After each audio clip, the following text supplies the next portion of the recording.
La charité.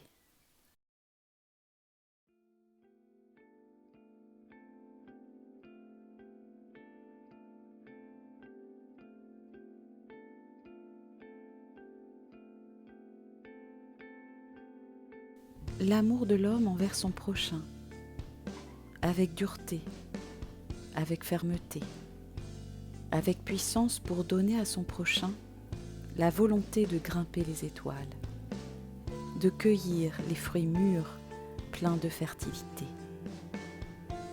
Se pencher sur la faiblesse des autres pour la gommer, et que conjointement on s'élève, que conjointement on marche avec le sourire aux lèvres, de ceux capables d'endurer la vérité.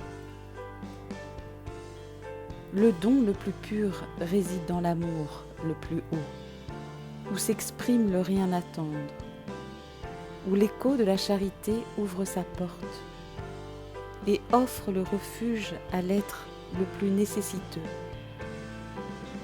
Braver le danger pour aider le plus faible, affronter la tempête pour épauler le plus vulnérable, embrasser le désarroi pour puiser la foi dans nos intériorités et s'unir pour élever nos âmes. Braver le danger pour ne pas casser la chaîne des solidarités qui ne demandent qu'à mûrir dans le donner, recevoir, rendre.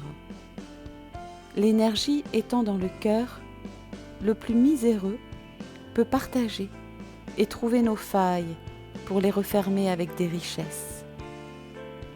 Richesse dans les regards, richesse dans les vibrations, richesse dans les mouvements. La charité appartient à tous dans une hiérarchie sans cesse mouvante. Le carrousel de la vie n'a pas fini de tourner. La charité, œuvre du pur amour, est un lieu haï par les tyrans. La charité, œuvre de miséricorde, allège les souffrances de l'autre. Naturellement, celui qui se sent allégé allègera un autre. Cascade de réjouissance, la charité est le remède au totalitarisme.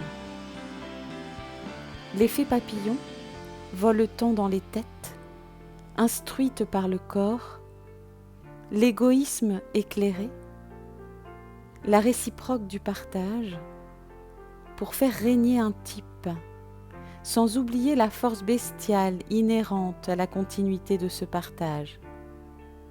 Là sonnent les évidences, carillon d'une humanité à nouveau lucide, une coopération intense de nouveau.